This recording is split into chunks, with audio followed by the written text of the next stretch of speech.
Good morning. Welcome to Against the Public for February 5th.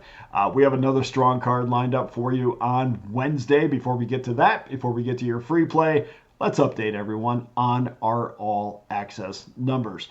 These numbers are prior to Tuesday's game, so you can hit the link and see how we did on Tuesday. I can tell you, we already have two winners in the NBA. We have one winner in college basketball. We're sweating this Georgetown Xavier game, but outside of that, you could add three more wins onto these totals. All access members right now, they're 36 and 25 over the last 7 days, 921 units won. That's number one amongst cappers with at least 30 plays. Last 30 days, well, customers have only profited. I'm watching the end of the Xavier Georgetown game. It's killing me. Last 30 days, customers have profited 3,344 units of profit on the back of 58% winners. That's number one overall at pickdawgz.com. As you can see, we just continue to dominate the books. If you were considering becoming an all-access member, please do so right now. There is no time like the present. I'm Dana Lane. Yeah, come on, Xavier. I'm Dana Lane. Thanks for joining me. Before we get to our free winner, let's just take a look at how your Wednesday all-access card is shaping up so far. College hoops, a 45-game schedule. And we're going to start things off, I think, with Southern Miss and Appalachian State, 6:30 Eastern Time, 4:30. Check that, 3:30 Pacific. We'll have a typical three-game card in college basketball. Now, our 7-day record, and as I said, we already have one game in. Or 39 seconds away from having another one, but who's counting? Our 7-day record is 17 and 7 officially, 71% winners, 907 units won. In addition, we're 64 and 41 over the last 30 days, 61% winners. 1,858 units won. That's number one amongst cappers with at least 100 plays. The last 90 days, guys, this is what separates the men from the boys. What have you done over the last 90 days? Anybody can have a great week. Last 90 days, college basketball customers, 3,347 units of profit on the back of 57% winners, which is what we've done all season as well. NBA, they've given us a lot to choose from. 11-game schedule. We'll have 3 games from that schedule. Over the past 7 days, 65% winners in the association, 533 units won. 58% winners over the last 30 days, 946 units won. So we are absolutely smashing it on the hardwood. Just 3 games in the NHL will have a play on all 3. As a reminder, this Sunday, in case you've forgotten, the Super Bowl is Sunday. And I will have later today my side and total up on the Super Bowl. There's also a Super Bowl package at pickdawgz.com. Get both side and total for one low price. And if you've forgotten what we've done, I know it's been a couple weeks since we've seen football. If you've forgotten what we've done not only over the last month, but what we've done over the last 3 months. Well, 9 and 2 over the last 30 days.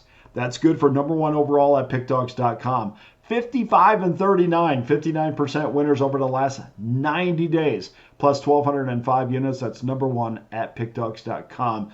All plays, all records, documented daily at, you guessed it, pickdawgz.com. That adds up to another 9-game schedule for all access members, and some pretty good reasons why it's time for you to become an all access member if you haven't already. Of course, you can jump on any of my different long-term packages. I have a 3-game, 7-game, 9-game, but really the one that I push the most is that annual all-access pass that gives you every play that I release over the next 365 days for just $4.11 a day. That will take you all the way through baseball season, take you all the way through, almost through next year's NFL season and college football. Gives you the start of the NBA, college basketball, NHL. You get the drill. It will pick you up from where we are right now and set you right down to where we are right now next year for just $4.11 a day. Okay, on to our free play.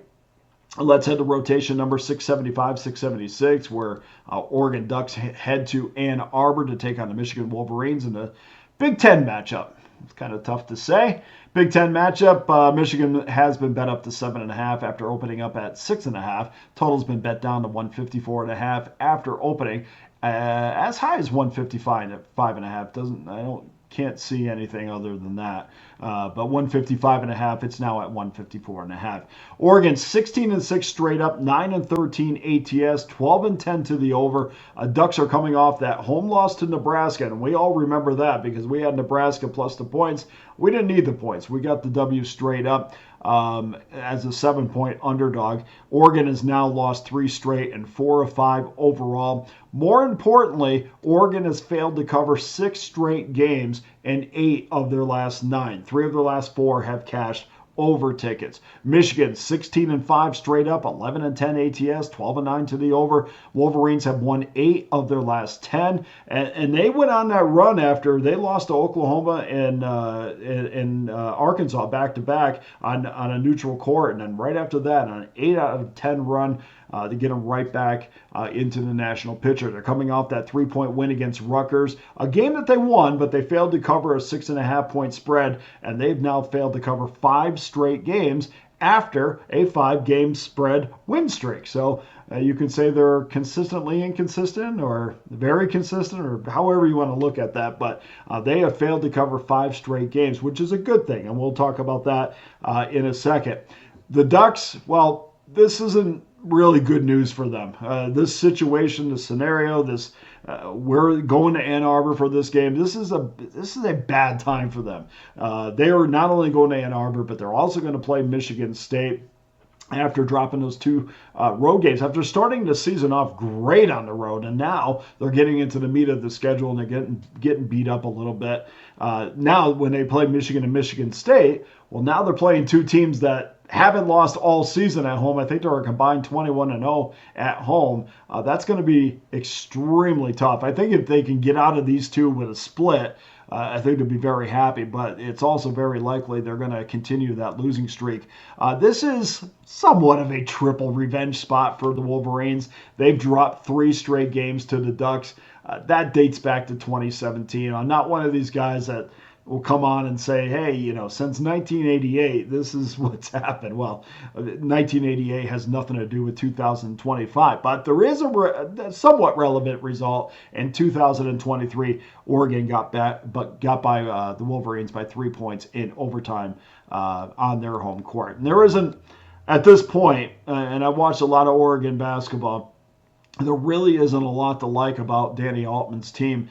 Over the previous 3 games against Minnesota, against UCLA, and against Nebraska, those teams shot 53% against the Oregon Ducks, and they shot 34% from beyond the arc. They were out rebounded, they were out hustled, they lost a turnover battle by 3 on an average per game, and they shot just 42% from the floor themselves and 26% from 3.